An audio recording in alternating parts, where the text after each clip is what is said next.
Hadirin dan hadirat yang dirahmati Allah Subhanahu wa taala, pada kesempatan kali ini kita akan membahas tentang 3 tanda kebahagiaan sebagaimana yang dikatakan oleh Imam Ibnul Qayyim rahimahullah dalam kitabnya Al-Wabilus Sayyib, yaitu dalam mukaddimah kitab tersebut, di mana beliau menegaskan bahwasanya tanda kebahagiaan itu ada 3. Yang pertama, jika diberi kenikmatan bersyukur, jika diberi ujian bersabar, dan jika berdosa maka hendaknya dia bertobat atau beristighfar. Tentunya kita semua ingin bahagia, dan salah satu tanda-tanda orang bahagia jika terdapat pada dirinya 3 perkara ini. Tapi kita bacakan perkataan Imam Ibnul Qayyim rahimahullah taala. Beliau berkata, bismillahirrahmanirrahim, Allah subhanahu wa ta'ala al-mas'ul al-marju al-ijabah an yatawallakum fid dunya wal akhirah wa an yusbigha alaikum ni'amahu zahiratan wa batinah. Beliau berkata, Allah lah yang tempat diminta, yang diharapkan pengkabulan doanya. Semoga Allah Subhanahu wa taala mengurusi kalian, an yatawallakum, yaitu mengurusi kalian di dunia maupun di akhirat. Jadi antara nama Allah adalah Al-Wali, yang dia yatawalla, yaitu mengurusin kaum mukminin secara khusus. Wa an yusbigha alaikum ni'amahu zahiratan wa batinah, dan semoga Allah menyempurnakan bagi kalian nikmat-nikmatnya yang zahir, nikmat yang zahir maupun yang batin. Wa an yaj'alakum mimman idza an'ama Allahu alaihi syakar, dan semoga Allah menjadikan kalian termasuk dari orang-orang yang jika Allah beri nikmat kepadanya dia bersyukur. Wa idza butuliya sabara, kalau diberi ujian dia bersabar. Wa idza adnaba istaghfara, kalau dia lakukan dosa maka dia beristighfar. Ini 3 Ibnu Qayyim mendoakan, yaitu para pembaca, baca buku beliau, agar kalian atau kita para pembaca termasuk dari orang-orang yang jika diberi nikmat oleh Allah bersyukur. Sifat pertama. Sifat kedua, jika diuji bersabar, dan sifat ketiga, jika berdosa maka beristighfar. Kemudian beliau berkata, fa in hadhil umura thalathata hiya unwanu sa'adatil abdi. Sungguhnya 3 perkara ini merupakan tanda kebahagiaan seorang hamba. Tanya, bagaimana tanda seorang bahagia? Orang bahagia tandanya 3 ini. Bukan mobilnya mewah, bukan istrinya cantik.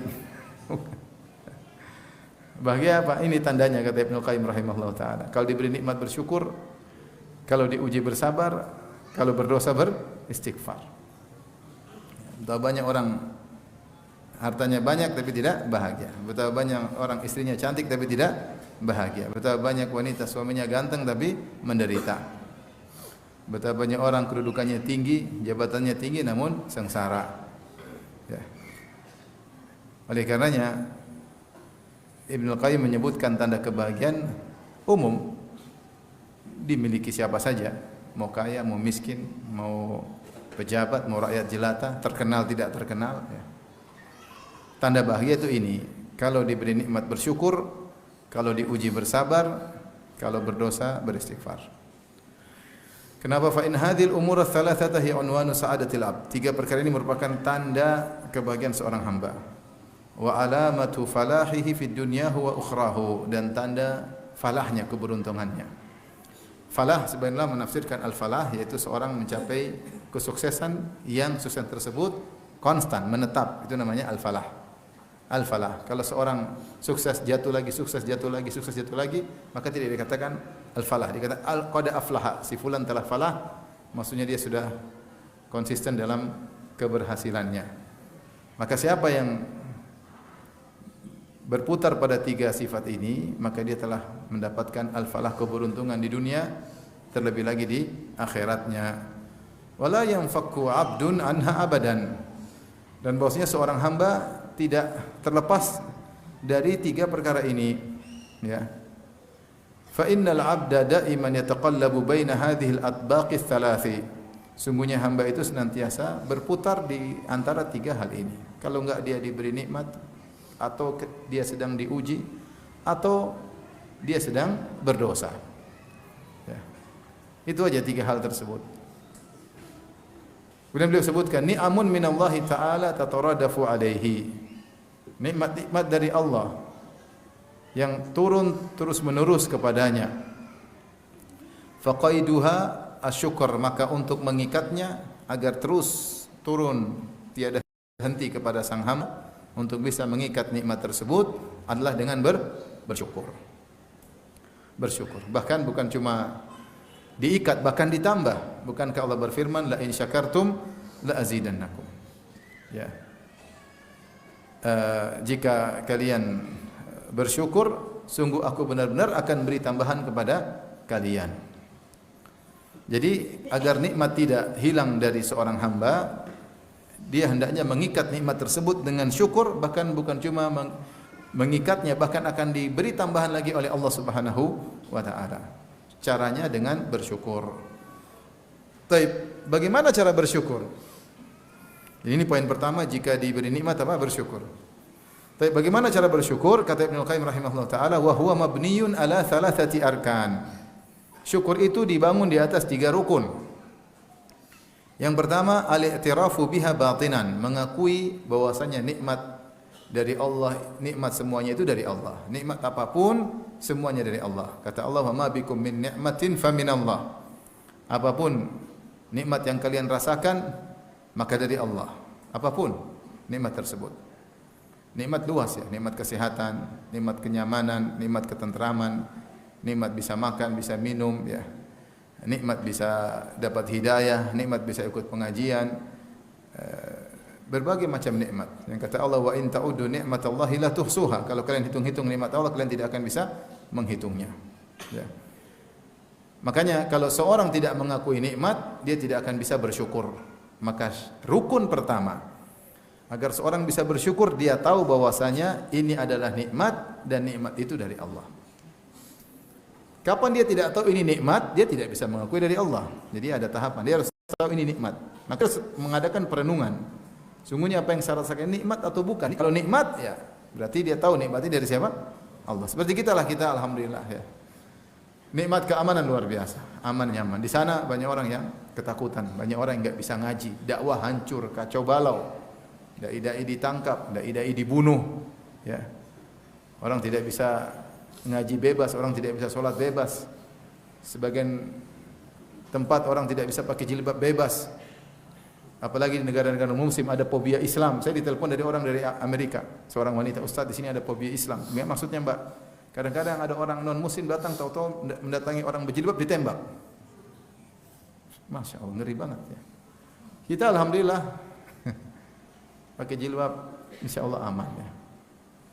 Pakai cadar juga apa? Aman. Alhamdulillah, nikmat. Maksudnya nikmat banyak sekali. Kita bisa sholat 5 waktu, nikmat luar biasa. Banyak orang di jam-jam begini masih kejar-kejar dunia, masih kejar. Di perjalanan sedang mengejar dunia, bahkan dikejar-kejar orang. Kita alhamdulillah ikut ngaji. Maksudnya nikmat banyak sekali ya. Nikmat punya istri, masih banyak orang jomblo, kasihan. Nikmat punya anak, banyak orang enggak punya anak. Masya Allah, nikmat banyak sekali. Sampai nikmat yang tidak kita sangka, Rasulullah ingatkan, ala kulli sulama minan nasi sadaqah. Rasulullah mengatakan seluruh sendi-sendi adalah nikmat, maka wajib untuk disedekahi. Kita bangun tidur, ya, ternyata sendi-sendi nyaman, ternyata itu nikmat. Bukankah kalau sendi lagi sakit nggak enak? Ya nggak enak. Lagi asam urat nggak enak ya. Lagi encok tidak enak. Banyak nikmat banyak sekali. Bisa melihat aja nikmat.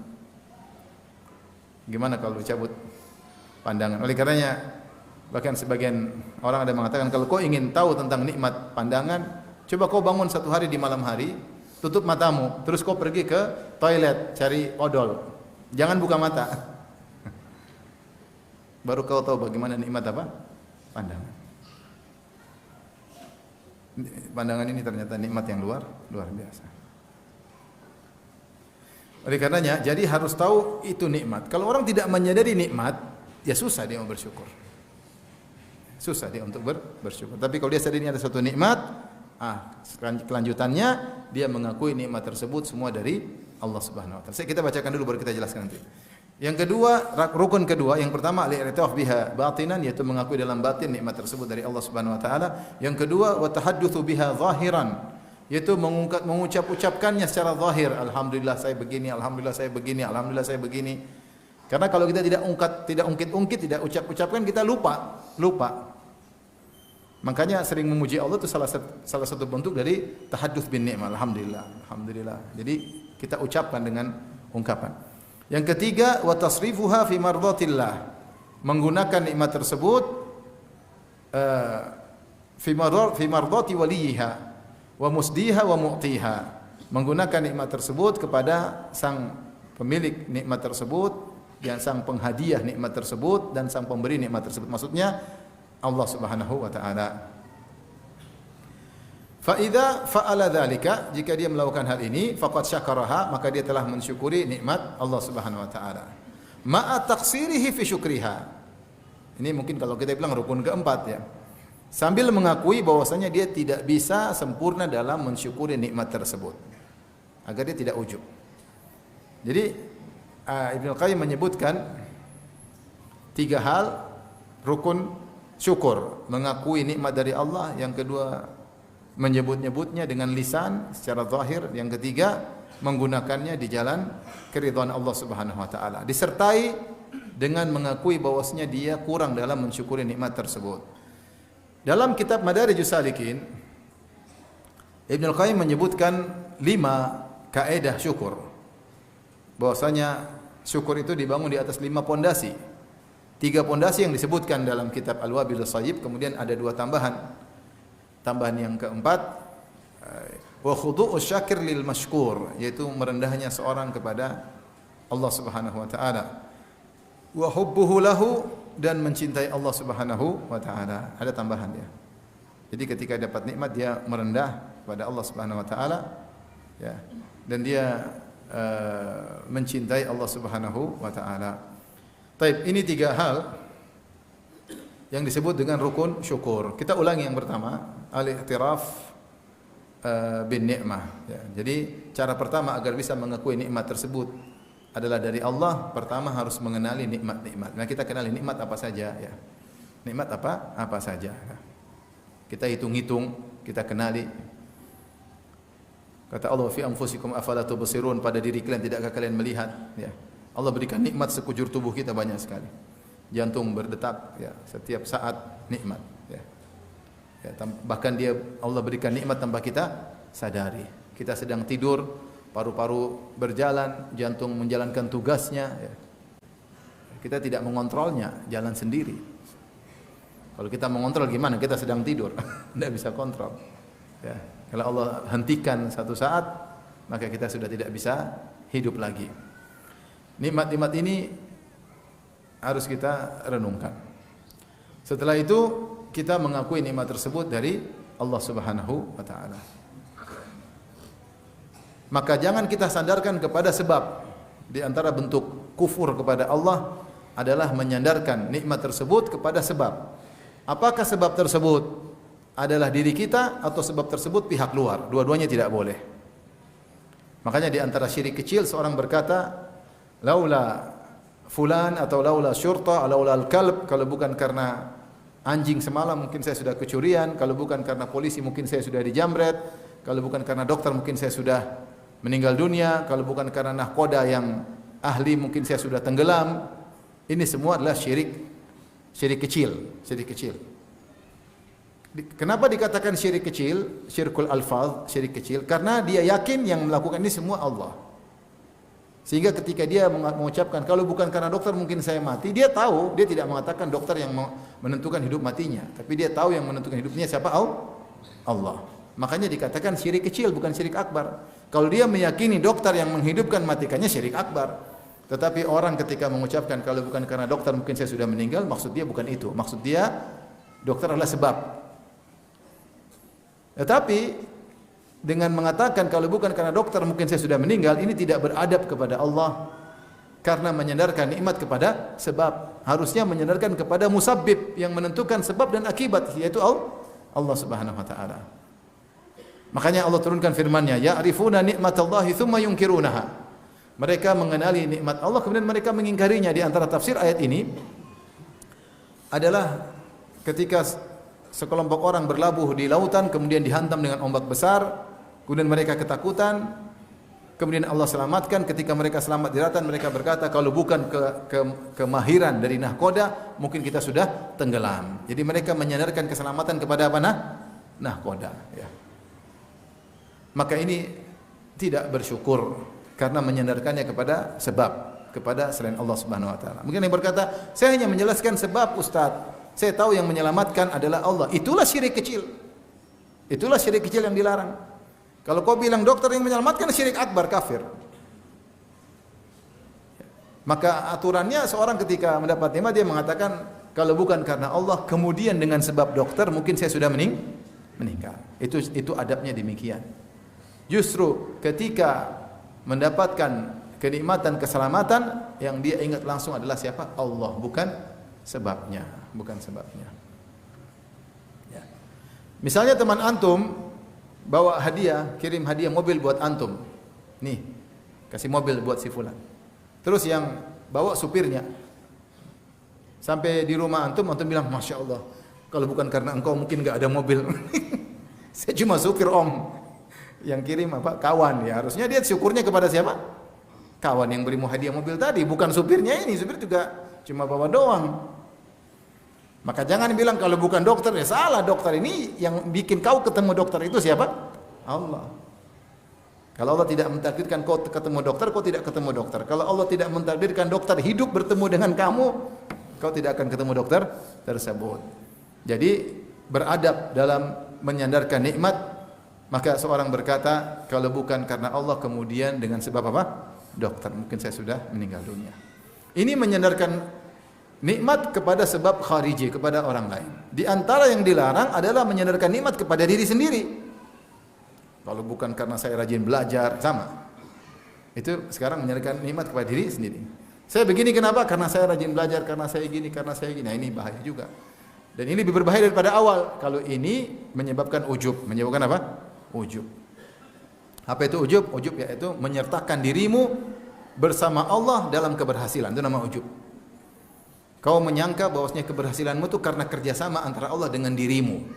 Namanya ujub terhadap diri sendiri. Harusnya kita bilang kalau bukan karena Allah, kemudian dengan sebab Allah mudahkan saya belajar, mudahkan saya begini, mungkin saya tidak berhasil. Ini semua karena Allah. Ya. Hadza min fadli Rabbi. Apa kata Nabi Sulaiman alaihissalam ketika dia menyebutkan nikmat dalam dua ayat dalam surat An-Naml? Dia berkata di ayat pertama, dia mengatakan, ya ayuhan nas, ulimna mantiqat tayr wa utina min kulli syai'. Inna hadza lahuwal fadlul mubin. Ya. Wahai manusia sekalian, sungguhnya kami diajarin, itu Allah yang mengajarkan bahasa burung. Dan kami diberikan segala sesuatu. Dia tidak bilang kami dapatkan, kami belajar, enggak, kami diajari. Perhatikan. Diajari, siapa yang ngajari? Allah. Kami diberikan, yang berikan siapa? Allah. Kemudian inna hadza lahuwal fadlul mubin. Ini adalah nikmat yang nyata. Kemudian ketika didatangkan singgasana Ratu Bilqis dalam waktu yang singkat, maka dia berkata, hadza min fadli Rabbi. Ini adalah dari karunia siapa? Allah. Dia beluani, ashkuru am akfur, untuk mengujiku saya bersyukur atau saya kufur. Di antara bentuk syukur adalah menyandarkan nikmat kepada Allah. Hadza min fadli Rabbi. Adapun menyandarkan pada diri sendiri, maka itu ujub. Maka mengakui dari batin bahwasanya nikmat segalanya dari Allah, kemudian menyandarkannya kepada Allah Subhanahu wa taala. Baik, yang kedua tadi di antara rukun syukur adalah tahadduts biha zahiran, yaitu mengungkapkan secara zahir. Seperti firman Allah Subhanahu wa taala, wa amma bi ni'mati rabbika fahaddits. Adapun nikmat Rabbmu maka bicarakanlah. Alhamdulillah ya Allah. Ada yang mengatakan nikmat Al-Qur'an, Allah berikan Al-Qur'an kepadaku. Ada yang mengatakan nikmat nubuwah, alhamdulillah Allah berikan nikmat kenabian kepadaku. Ini karena ayat terkait dengan Nabi Muhammad sallallahu alaihi wasallam. Makanya di antara ibadah yang mendatangkan keridhaan Allah adalah sering mengucapkan alhamdulillah. Makanya Nabi Nuh alaihissalam dikatakan innahu kana 'abdan syakura. Sungguhnya Nuh alaihissalam adalah hamba yang pandai bersyukur. Kenapa Nuh alaihissalam sering memuji Allah? Disebut dalam buku tafsir, kalau dia pakai baju dia mengatakan alhamdulillah, segala puji bagi Allah yang memberikan aku baju. Kalau Allah berkehendak aku tidak punya baju. Kalau dia makan, dia mengatakan alhamdulillah, segala puji bagi Allah yang buat aku makan. Kalau Allah berkehendak aku akan kelaparan. Kalau dia pakai sendal, dia mengatakan alhamdulillah yang berikan aku sendal. Seandainya Allah berkehendak aku tidak punya sendal. Ya. Kalau dia buang hajat, dia alhamdulillah yang buat aku bisa buang hajat. Kalau Allah berkehendak tentu Allah akan menahan apa? Kotoran dalam perutku. Demikian Nabi Nuh sering memuji Allah. Selalu memuji Allah. Alhamdulillah, alhamdulillah, alhamdulillah, alhamdulillah. Dan dalam hadis kata Nabi sallallahu alaihi wasallam, "Innallaha la yarda 'anil 'abdi idza akala al-aklata an yahmadahu 'alaihi." An yahmadahu 'alaiha. Sungguhnya Allah sangat ridha kepada seorang hamba jika makan suatu makanan, maka dia memuji Allah atas makanan tersebut. Wa an yashraba syarbata fayahmadahu 'alaiha, dan jika dia minum minuman, maka dia puji Allah atas minuman tersebut. Baik, di sini idza akala al-aklah, jika dia makan makanan. Apa maksudnya? Ada yang mengatakan maksudnya dia makan, selesai makan, dia mengatakan alhamdulilladzi at'amani hadza ta'am wa razaqanihi min ghairi haulin minni wala quwwah. Atau dia mengatakan alhamdulillah. Selesai makan. Ada yang mengatakan maksudnya setiap kali makan. Setiap kali makan alhamdulillah. Setiap kali makan alhamdulillah. Diriwayatkan, saya baca pernyataannya Syekh Utsaimin rahimahullah, dia menyebutkan riwayat bahwasanya Al-Imam Ahmad kalau makan, setiap makan dia bilang alhamdulillah. Setiap makan dia makan alhamdulillah. Maka ditanya Imam Ahmad, kenapa setiap suapan kau mengucapkan alhamdulillah? Kita daripada makan diam-diam aja, mending sambil berzikir kepada Allah. Ya, alhamdulillah, alhamdulillah. Nah, ketika kita tahadduts bin ni'mah, menyebutkan nikmat yang kita rasakan, ingat kita tahadduts dalam rangka tunduk kepada Allah Subhanahu wa taala. Dalam hadis Hind bin yang apa namanya putranya Khadijah, ya. Nah, di antara namanya Hind, ya, At-Tamimi, ya. Dia ceritakan tentang sifat Nabi sallallahu alaihi wasallam, ya. Atau dalam hadis dalam Syama'il Muhammadiyah disebutkan, Nabi sallallahu alaihi wasallam jika mendapat nikmat, ya, dia selalu melihat ke atas, yaitu mengagungkan Allah Subhanahu wa taala. Dan dia selalu mengagungkan nikmat. Dia selalu mengagungkan nikmat. Saya lupa lafal hadisnya, tapi maknanya Rasulullah sallallahu alaihi wasallam itu, ya, kalau dapat nikmat selalu mengagungkan nikmat tersebut, tidak pernah menyepelekan nikmat tersebut, ya. Ya. Kalau dapat nikmat Rasulullah, mohon maaf, kalau dapat nikmat Rasulullah lihat ke bawah. Dapat nikmat Rasulullah lihat ke bawah. Karena Rasulullah mengagungkan nikmat. Di antara sifat Nabi mengagungkan apa? Nikmat. Dan ini di antara ciri-ciri para anbiya, ya. Tadi saya sebutkan Nabi Nuh alaihissalam kalau dapat nikmat yang kita mungkin anggap kecil, bagi dia besar. Makanya dia bilang kalau Allah berkehendak mungkin saya lapar. Pakai sendal alhamdulillah, kalau berkehendak saya tidak punya sendal. Demikian juga disebutkan tentang Ibrahim alaihissalam. Allah berfirman, "Inna Ibrahim kana ummatan qanitan lillah hanifan wa lam yakun minal musyrikin syakiran li an'umihi ijtabahu hadahu ila siratal mustaqim." Di antara sifat Ibrahim kata Allah syakiran li an'umihi, senantiasa. Syakiran di sini isim fa'il yang menunjukkan continuous. Senantiasa bersyukur li an'umihi, atas nikmat-nikmat yang Allah berikan kepadanya. An'um dalam jamak disebut jamul qillah. Kalau ni'am jamul kasrah. Jamul qillah maksudnya jamak yang menunjukkan jumlah yang sedikit. Jamul kasrah yang menunjukkan jumlah yang banyak. Kalau tidak salah Syaukani mengomentari ayat ini, dia berkata, lihatlah Ibrahim alaihissalam senantiasa bersyukur kepada Allah bahkan atas nikmat-nikmat yang sedikit. Karena dikatakan syakiran, Allah tidak mengatakan syakiran li ni'amihi, tapi Allah mengatakan syakiran li an'umih. Ibrahim bersyukur atas nikmat-nikmat yang sedikit. Ini yang kita kurang. Kita ini baru merasa bersyukur terkadang kalau nikmat terasa besar. Kalau kecil-kecil kita sepelekan. Padahal semua nikmat luar biasa. Kalau tarik saja satu nikmat kita sudah kebingungan. Bahkan yang parah yang kita rasakan, atau sebagian kita tidak mau mengumumkan, sebagian kita saking seringnya Allah beri nikmat, seakan-akan itu sudah tugas Allah Subhanahu wa taala, tidak perlu disyukuri. Sudah tiap hari. Coba paru-paru kita mengembang, mengempis untuk bernapas. Ini kan nikmat yang tajaddad, yaitu terus-terusan Allah berikan. Kapan Allah berhentikan? Berhentikan.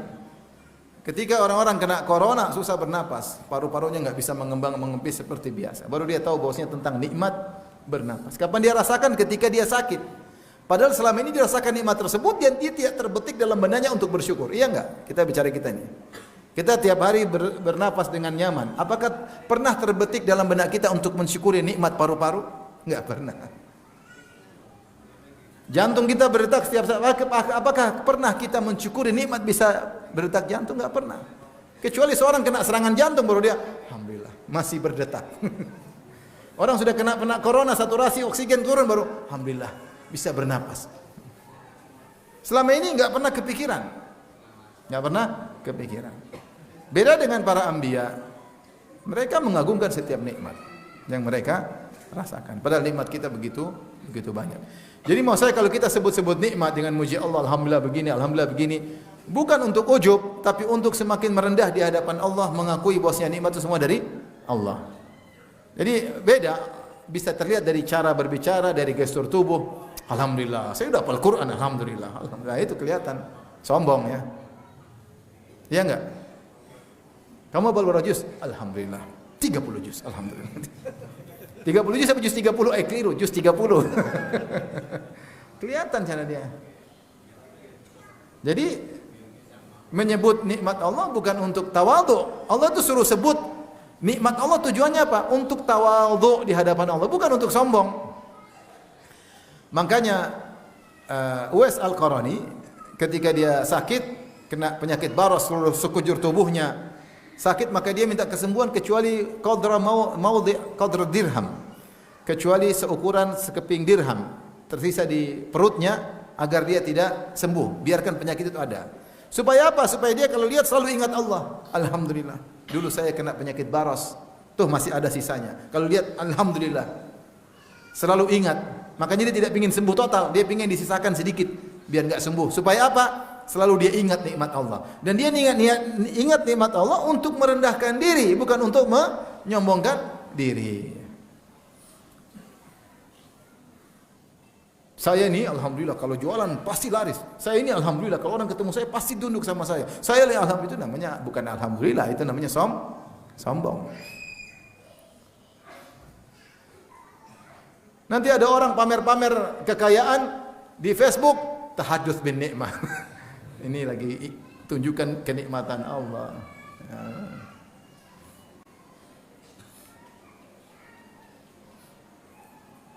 Allah Maha tahu.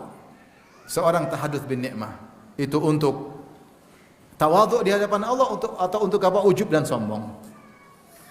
Kita bisa praktekkan di rumah dengan mengingatkan anak istri, karena yang paling butuh untuk nikmat itu kita dan anak istri kita. Contoh, kita bilang sayang, ingat enggak dulu tahun 2000? Abi masih kurus, kamu juga masih kurus. Sekarang alhamdulillah padat. Maksudnya itu kan benar ya dulu. Masih ingat nggak dulu kita nggak punya motor? Dulu kita punya motor sama Ustadz, kadang diisi bensinnya, kadang nggak diisi bensinnya. Sekarang kita punya mobil, alhamdulillah. Dulu nggak ingat kita punya rumah cuma 3x4 belum diplester. Sampai sekarang juga belum diplester. Sekarang punya rumah, alhamdulillah.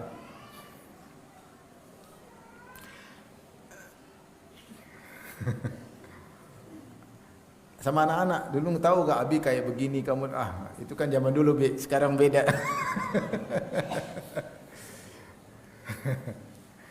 Saya dulu sering ingatkan anak saya, dulu tahu Abdul Muhsin, Abi dulu punya buku, Abi jual untuk beli susumu. Katanya itu sering Abi bilang, Abi sering bilang gitu. Maksudnya agar kita bersyukur, dulu saya punya buku sampai saya jual untuk beli susu buat anak-anak. Sekarang saya mau buku, saya tinggal ngomong. Sampai teman saya bilang, Firanda, kok kamu nggak pernah minta buku lagi? Tulis buku semaumu, dia kirim. Subhanallah. Ada nikmat, subhanallah.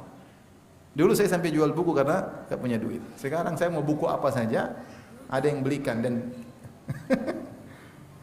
nikmat luar biasa. Mau saya, kita terkadang perlu ingatkan kepada anak istri, ya, agar kita bersyukur pada Allah. Jadi tahadduts bin nikmat itu bukan untuk ujub, bukan untuk sombong, tapi untuk tawadhu di hadapan Allah Subhanahu wa taala. Tapi yang ketiga adalah menggunakannya dalam keridhaan Allah. Ini yang repot ini, subhanallah. Karena setiap nikmat itu ada aturannya. Aturannya apa? thumma latus'alunna yawma idzin 'anil na'im. Maka pada hari itu benar-benar kalian akan ditanya tentang nikmat yang Allah berikan kepada kalian. Buat apa kalian gunakan? Dan ini Allah akan hisab setiap nikmat. Di antara dalil akan hal ini adalah tentang kisah 3 orang yang Allah azab di neraka jahanam. Yang pertama adalah Mujahid. Nabi berkata, fa utiya bihi, maka dihadirkan sang Mujahid. Kata Nabi, fa arafahu ni'amahu fa arafaha. Allah ingatkan Mujahid tersebut tentang nikmat-nikmat yang Allah berikan kepadanya, lantas dia pun ingat. Berarti Allah ingatkan, kau kan begini, kau kan jago, tubuhmu kuat, badan six pack, jago main pedang, jago naik kuda. Pertanyaan berikutnya, wa ma amilta fiha? Itu pertanyaannya. Itu nikmat itu semua kau gunakan buat apa? Badan jago, latihan melulu, itu buat apa? Setiap nikmat akan ditanya dengan pertanyaan yang sama. Yang satunya lagi, seorang alim qari fa utiya bihi, dihadirkan. Kata Nabi, fa arafahu ni'amahu fa arafaha. Allah ingatkan dia tentang nikmat yang Allah berikan kepadanya dan dia pun ingat. Cerdas, pandai berorasi, kuat hafalan. Suara indah. Apa yang kau lakukan dengan nikmat-nikmat tersebut? Pertanyaan selalu itu. Cerdas, pandai berorasi, kuat hafalan, dan yang lain-lain yang hendaknya dimiliki oleh seorang dai. Sama, yang ketiga seorang dermawan. Ya. Rajulun atahu Allahu min asnafil mali kullihi. Seorang yang Allah berikan dia seluruh jenis harta, sawah, ladang, properti, emas, perak, mobil, semua dia punya. Ya. Pertanyaannya, wa ma amilta fiha? Apa yang kau lakukan dengan nikmat-nikmat tersebut? Makanya dalam kitab Riyadhus Shalihin ada pembahasan, maksudnya nikmat. Ya. Supaya kau tidak mudah untuk ditanya-tanya, infakkan di jalan Allah. Bertanya, kemana? Infak ya Allah. Kemana? Infak ya Allah. Karena setiap nikmat itu wajib untuk disalurkan kepada perkara yang diridhoi oleh Allah Subhanahu wa taala. Makanya di antara hal yang menakjubkan di kalangan para ulama, ada yang mengharamkan main catur setranj. Kenapa? Kata mereka karena dia menggunakan nikmat cerdas pada hal yang tidak bermanfaat. Mikirin catur butuh energi enggak? Terus dia gunakan akal dia, nikmat yang luar biasa untuk mikir yang tidak ada faedahnya. Ada pendapat sebelum mengatakan demikian, maka ini berdosa. Karena setiap nikmat akan ditanya oleh Allah Subhanahu wa taala. Itu bentuk syukur. Allah mengatakan alam naj'al lahu ainain wa lisana wa syafatain. Tidakkah kami telah menjadikan bagi sang manusia 2 mata dan lisan dan 2 bibir. Nikmat melihat, nikmat berbicara. Nah, sekarang kita jadi jangan pikir nikmat itu hanya sekedar duit, enggak. Di antara nikmat kesehatan, di antara nikmat pandangan, di antara nikmat bisa mendengar, di antara nikmat bisa berbicara, di antara nikmat bisa mengetik, paham? Nah, sudahkah engkau menggunakan seluruh itu karena Allah Subhanahu wa taala?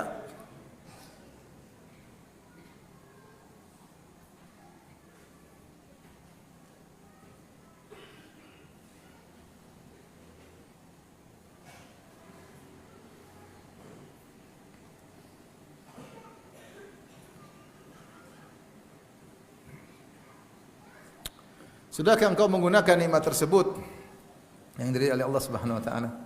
Nah, ini masalah kita, nikmat pandangan aja kita banyak gunakan yang tidak diridhai oleh Allah Subhanahu wa taala. Untuk mensyukuri nikmat mata ini sudah sangat sulit ya.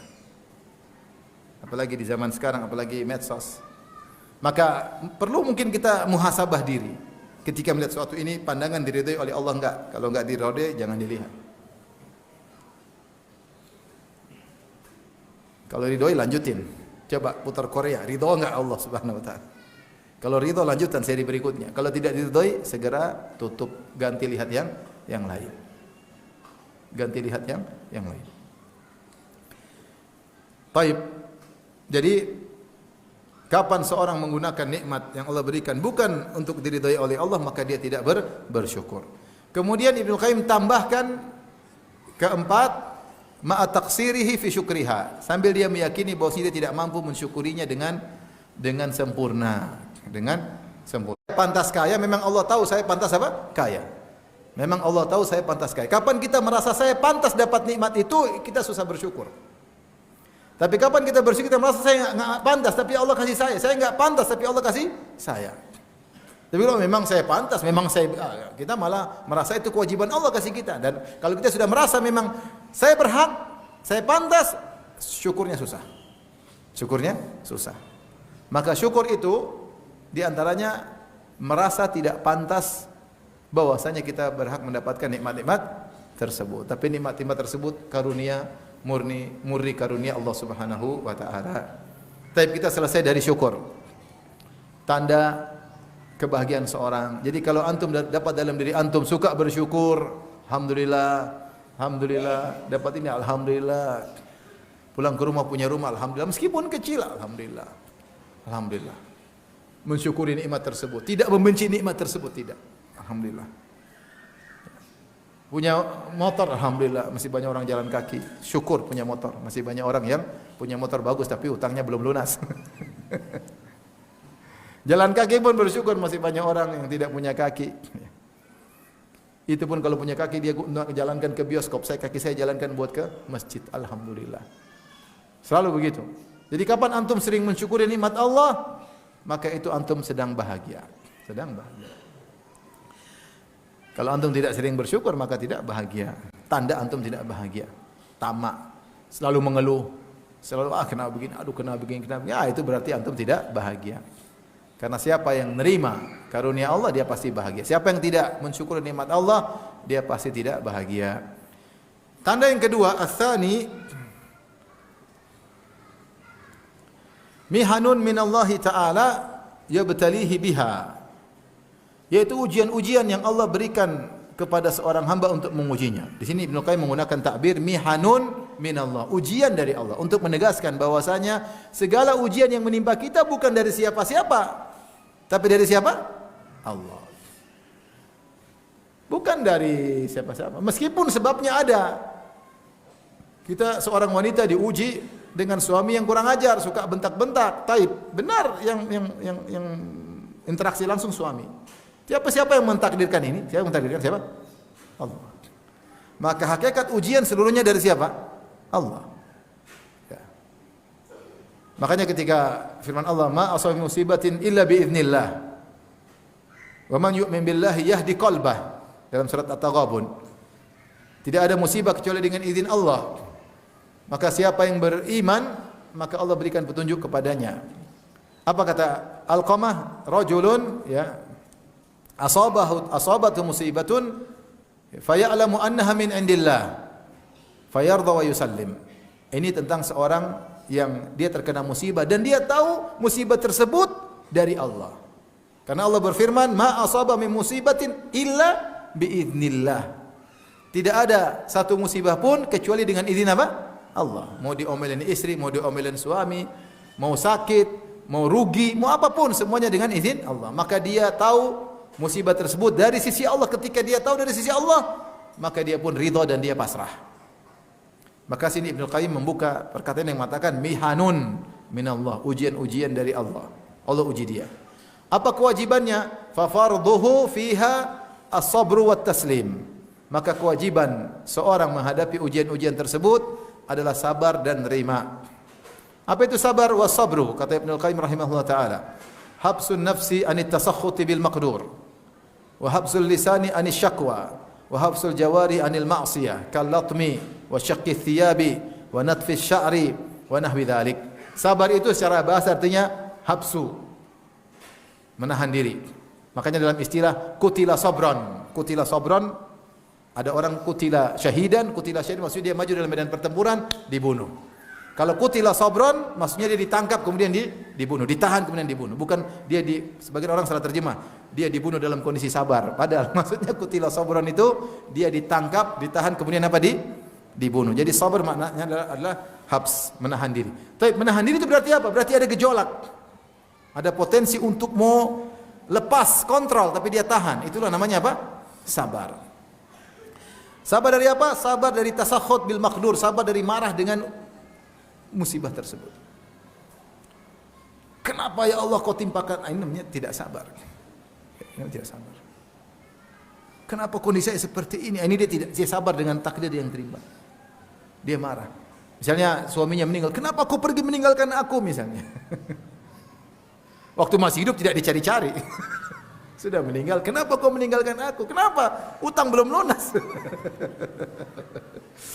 Namanya dia marah dengan apa yang menimpa dirinya. Dan banyak kita sering marah. Kita salah ini, misalnya piring pecah, aduh kenapa pecah? Kenapa pecah piring ini? Marah. Pengin marah ada, itulah namanya sabar, tahan. Itu namanya sabar. Kita bukan mungkin yang derajat iman, piring pecah, qadar Allah, ketawa-ketawa, enggak lah, kita enggak begitu. Tapi kita ada potensi untuk marah, kita tahan, itulah ibadah di situ. Yang kedua, habsul lisan syakwa, tahan diri untuk mengeluh. Kita ingin ngeluh, ingin cerita, aduh saya takut salah cerita. Saya mau cerita untuk cari solusi, aduh saya takut salah mengungkapkan, seakan-akan saya mengeluhkan diri saya. Mending diam. Bolehkah kita menceritakan kesan kita kepada orang? Boleh, kalau bukan dalam rangka untuk mengeluh. Dalam rangka mencari solusi boleh, tapi terkadang kita lepas kontrol. Akhirnya kita bilang, aduh saya memang susah sekali. Itu sudah mengeluh namanya. Itu sudah mengeluh. Mengeluh kepada manusia. Ingat perkataan Yaqub alaihissalam, innama ashku bathi wa huzni ila Allah. Wa a'lamu minallahi ma la ta'lamun. Sungguhnya aku hanya mengeluhkan kesedihanku kepada Allah semata. Makanya dikatakan bathi, bath itu huzni, innama ashku bathi wa huzni. Aku mengeluhkan al-bath, al-huzn. Ada yang mengatakan al-bath lebih tinggi daripada al-huzn, sama-sama kesedihan. Tapi tidak dikatakan al-bath kecuali kesedihan itu ingin diungkapkan, ingin disiarkan, karena al-bath artinya disiarkan. Sudah tidak kuat, dia ingin teriak, ingin cerita, tapi dia tahan. Mau cerita dia tahan. Itulah sabar, itulah pahala. Jaga lisan, jangan sampai mengeluh. Ya Allah kenapa begini? Ya Allah apa salah saya? Ya Allah salahmu banyak. Azan kah? Saya azan dulu. Silakan.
Tapi kita lanjutkan. Jadi hati ingin berteriak, ingin mengeluh, kita tahan. Situlah ibadah.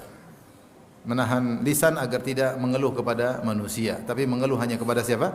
Allah Subhanahu wa taala. Mengeluh kepada Allah ibadah. Menunjukkan kerendahan diri, kehinaan diri, ketidakmampuan, ya.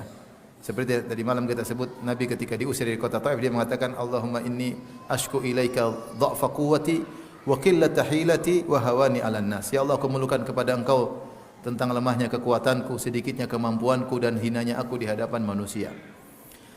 Taib, yang ketiga, wa hafsil jawari anil maksiyah, yaitu tahan anggota tubuh jangan sampai bermaksiat, seperti menampar-nampar pipi ketika sedang marah, nampar-nampar pipi. Wa syaqqi thiyab, dan robek-robek apa? Baju. Dan ini menunjukkan protes kepada Allah. Kenapa maksiat? Karena menunjukkan apa? Protes. Wa natfi syar, cabut-cabut rambut dan semisalnya. Ya. Mukul-mukul pintu, mukul-mukul ini, piring jadikan piring terbang. Nah, ini sering kita lakukan ya. Kalau lagi marah, maka jangan menunjukkan perbuatan yang menunjukkan protes kepada Allah Subhanahu wa taala. Kemudian beliau berkata, "Fabadaru sabri ala hadhil arkani thalatha." Maka poros daripada kesabaran dibangun di atas 3 rukun, 3 pondasi. Fa idza qama bihal abdu kama yanbaghi inqalabatil mihnatu fi haqqihi minhatan. Kalau seorang hamba menegakkan 3 poros ini, 3 pondasi ini, maka akan berubah ujian menjadi kenikmatan. Akan berubah ujian menjadi kenikmatan. Dan ini benar, kaidah mengatakan, ikhwan, perkataan sebagian orang salah. Dia mengatakan pilihan Allah pasti yang terbaik. Ini tidak benar, tidak mutlak. Pilihan Allah pasti yang terbaik bagi orang yang sabar, itu yang benar. Tidak semua pilihan Allah, banyak orang dibinasakan, banyak orang dijadikan su'ul khatimah oleh Allah. Jadi bukan pilihan Allah yang terbaik secara mutlak, tidak, tapi pilihan Allah pasti terbaik bagi siapa? Yang bersabar. Kapan seorang bersabar, maka ujian tersebut akan berubah menjadi kenikmatan. Jika tidak, maka musibah. Betapa banyak orang kasih musibah semakin terpuruk. Ya. Wastahalatil baliyatu atiyatan, kemudian malapetaka berubah menjadi anugerah. Wasaral makruhu mahbuban, maka jadilah yang dibenci menjadi dicintai. Ini kadang disadari oleh seorang setelah lewat semuanya, baru dia sadar, oh benar. Ketika dia sabar ternyata Allah berikan hasilnya belakangan. Baru dia sadar. Tentu rahasia ini dibuka belakangan. Karena di antara ujian Allah kepada hamba, Allah sembunyikan hikmah tersebut supaya orang tidak tahu. Karena kalau hikmah itu dibuka, maka tidak ada ujian. Coba seandainya Allah kabarkan kepada Nabi Yusuf, wahai Yusuf, nanti kau akan dibuang oleh kakak-kakakmu, kau akan begini-begini, tapi nanti kau akan jadi bangsawan. Kira-kira Nabi Yusuf diuji enggak? Dia enggak diuji, sejak awal dibuang, senyum-senyum aja. Masukkan sumur, dia tahu, senyum-senyum aja. Entar lagi juga di orang lewat. Dirayu sama Khadijah, senyum-senyum aja. Masukin penjara, senyum-senyum saja. Ditunda, senyum. Kan dia tahu dia bakalan jadi apa? Bangsawan. Kalau dikasih tahu hikmah sejak awal, maka nilai ujian tidak ada. Padahal kita diciptakan di dunia untuk diuji. Nilai ujian harus terus ada. Makanya Allah mengatakan, kenapa dalam peperangan Rasulullah SAW tidak selalu menang, pernah kalah dalam perang Uhud. Karena kalau selalu menang terus, nilai ujian tidak ada. Maka terkadang perlu ini, terkadang perlu kekhawatiran, itu diujian. Maka hikmah itu disembunyikan oleh Allah, seorang baru sadar. Tapi dia harus yakin, kalau dia sabar, pasti ujungnya indah, pasti, bukan tidak pasti, 100% indah. Bukan syarat dia apa? Sabar. Tetapi dia tidak tahu ceritanya bagaimana pengunjung, dia tidak tahu, pokoknya jalanin aja. Situlah dia sedang diuji Allah, dan situlah ibadah berpahala darinya. Maka jadilah yang dibenci menjadi dicintai. Yang dibenci menjadi dicintai. Dan itu banyak ya. Banyak kejadian seorang jengkel, ternyata setelah itu dia tahu, oh ternyata ada hikmah di balik ini. Dan banyak sekali ya. Banyak sekali. Fa inna Allah Subhanahu wa taala lam yabtalihi liyuhlikahu. Perhatikan kata Ibnu Qayyim, bagi orang yang bersabar. Ingatlah, Allah tidak mengujinya untuk membinasakannya. Wa inna mabtalahu liyamtahina sabrahu wa ubudiyatahu. Tapi Allah mengujinya. Allah memberikan musibah dalam rangka untuk menguji kesabarannya. dan untuk menguji ubudiyahnya. Allah ingin lihat bagaimana ibadah dia dalam kesulitan. Fa inna lillahi ta'ala 'alal abdi ubudiyatan fi dharra. Karena ada ubudiyah dari hamba kepada Allah dalam kemudaratan, ada ibadahnya. Ibadahnya bagaimana menghadapi kemudaratan. Kama lahu alaihi ubudiyatun fi sarra, sebagaimana wajib bagi seorang hamba untuk beribadah kepada Allah dalam kesenangan, yaitu dengan syukur. Jadi hamba ketika dapat kesenangan ada ubudiyah, ibadah yang harus dia lakukan. Ketika ditimpa yang dia tidak sukai, dia juga ada ubudiyah. Walahu alaihi ubudiyatun fima yakrah, maka ada kewajiban hamba untuk beribadah kepada Allah pada perkara-perkara yang dia benci. Kama lahu alaihi ubudiyatun fima yuhib, dan juga ada ibadah atas seorang hamba pada perkara yang dia cintai. Ada ibadah. Wa aktsarul khalqi yu'tunal ubudiyata fima yuhibbun. Mayoritas manusia mereka hanya memberikan ibadah kepada Allah, yaitu melakukan ibadah kepada Allah pada perkara yang mereka cintai. Wa sya'nu fi i'ta'il ubudiyati fil makarih, tetapi yang perkara yang penting adalah bagaimana dia bisa beribadah kepada Allah pada perkara-perkara yang dia benci. Fa fihi tafawatat maratibul ibadi wa bihasabihi, maka dengan hal itu nampaklah tingkatan-tingkatan hamba, dan dengan tingkatan dia ketika beribadah dalam hal-hal yang dia benci, kanat manaziluhum indallahi ta'ala, maka itu pula tingkatan manzilah-manzilah mereka di sisi Allah Subhanahu wa taala. Kemudian Ibnu Qayyim kasih contoh. Jadi kata Ibnu Qayyim, perkara-perkara yang kita sukai ada ibadahnya. Perkara yang kita benci juga ada ibadahnya. Contoh, fal wudu, beliau bicara tentang wudu. Fal wudu bil ma'il baridi fi shiddatil hari ubudiyah. Berwudu dengan air dingin ketika terik matahari panas, ibadah. Tapi ibadah menyenangkan, ya enggak? Lagi panas ada air dingin. Enak enggak? Enak, tapi itu ibadah. Wa mubasharatu zaujatihil hasna allati yuhibbuha ubudiyah. Mencintai, menggauli istri yang cantik, ibadah atau tidak? Saya tanya Bapak, ibadah bukan? Kok bengong? Emang istrinya enggak cantik? Saya ulangi, menggauli istri yang cantik yang dia cintai, ibadah. Ibadah atau bukan? Ibadah. Rindu kepada istri itu ibadah, kata Ibnu Qayyim. Antum video call, rindu lihat istri, itu ibadah. Yang penting istri sendiri, bukan istri orang. Jadi menggauli istri yang dicintai ibadah, ibadah juga. Berarti ibadah pada perkara yang dicintai. Baik, selanjutnya. Wa nafaqatu 'alaiha wa 'ala nafsi wa iyalihi ubudiyah. Sama, dia menafkahi dirinya, belikan baju buat dia, beli motor, kemudian buat beli istrinya, buat anaknya, dia melakukan dengan senang. Tapi semuanya berpahala karena nafkah kepada keluarga, ibadah atau bukan? Ibadah, tapi dia melakukan dengan senang. Baik, sekarang perbandingan. Yang kedua, yang pada yang perkara dibenci. Wal wudu'u bil ma'il baridi fi shiddatil bardi ubudiyah. Tapi berwudu dengan air dingin di musim dingin juga ibadah. Ini dibenci atau disukai? Dibenci. Lagi musim dingin, kemudian wudunya air dingin. Antum enggak pernah rasa karena di sini enggak ada kedinginan. Wa tarkul ma'siyati allati ishtaddat dawa'i nafsihi ilaiha min ghairi khaufin minan nasi ubudiyah. Meninggalkan maksiat sementara semua faktor untuk melakukan maksiat besar dan tidak ada yang tahu, itu juga ibadah. Lagi jauh dari istri, sudah berpisah dengan istri 2 bulan. Tahu-tahu ada cewek cantik yang merayu, tidak ada orang yang lihat. Wah, itu luar biasa. Alhamdulillah saya enggak pernah mengalami ya. Itu luar biasa. Saya punya kawan sudah meninggal rahimahullah. Dia kerja di luar negeri, pisah dengan istri. Dia bilang waktu saya mau pulang sama teman saya, Ustadz, saya dipanggil sama teman saya di suatu negara. Dia bilang, "Fulan, kapan lagi? Sekarang lagi promo. Cewek 13, kau rasakan semua, murah harganya. Kapan lagi kita dapat promo seperti ini?" Teman saya bilang, "Saya goyang juga." Sudah lama pisah dari istri, ada promo. Allahu Akbar. Cewek dari 13 negara, 13 pokoknya banyak. Mau ini, harganya murah. Silakan cicipin semuanya, harganya murah. Waliyadzubillah. Kesempatan ada, istri tidak tahu, lagi promo. Alhamdulillah saya selamat. Teman saya jatuh, teman saya lakukan. Jadi kapan lagi ada promo seperti ini? Mumpung ada duit, mumpung jauh dari istri, mumpung belum pulang ke tanah air. Nanti tinggal umrah, selamat.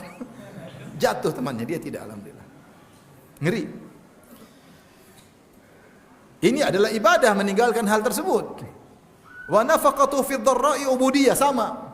Menafkahi dalam kondisi sulit juga ibadah. Istri lagi sakit, kita enggak punya duit, kita cari untuk nafkahi, itu juga ibadah. Kita kesulitan. Beda tadi kalau apalagi menafkahi istri jelek suka ngomel, itu berat tapi ibadah. Lakin farqun azimun bainal ubudiyatain, tapi beda antara dua model ibadah. Beda antara air wudu dengan air dingin musim panas dengan wudu dengan air dingin di musim apa dingin. Beda dengan menafkahi istri cantik jelita yang selalu enje dengan nafkahi istri yang suka ngomel, jelek dan selalu membangkang. Dua-duanya ibadah bukan? Ibadah. Tapi beda antara keduanya. Faman kana abdan lillahi fil halain, siapa yang adalah hamba Allah dalam dua kondisi. Dalam kondisi senang dia bisa menjadi hamba Allah, dalam kondisi sulit dia bisa menjadi Allah. Qa'iman bihaqqihi fil makruhi wal mahbub, dia bisa menegakkan hak Allah dalam kondisi senang maupun tidak senang. Fadzalika alladhi yatanawaluhu qauluhu ta'ala, itulah orang yang disebutkan dalam firman Allah, alaisallahu bikafin abdah.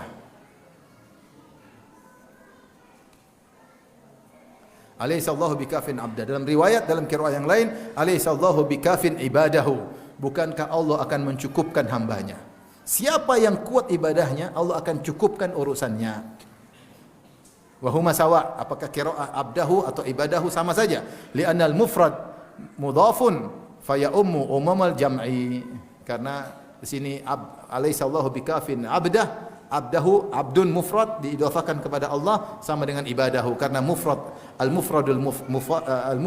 al-mudhaf sama dengan al-jama'. Ini kaidah usul fikih.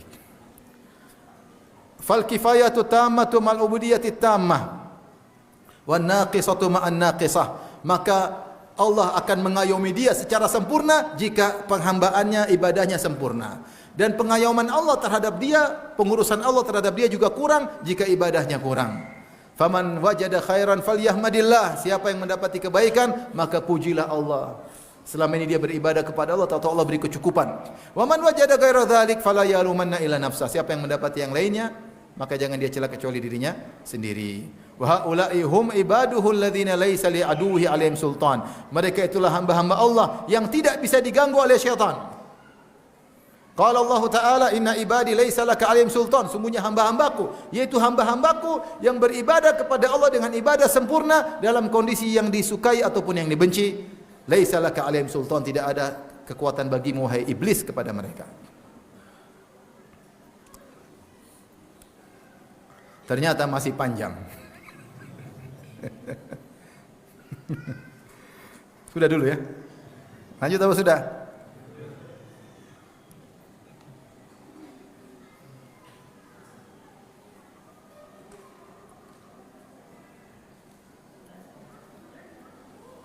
Masih panjang ya? Saya lihat dulu. Ini lagi dibenci apa disukai itu?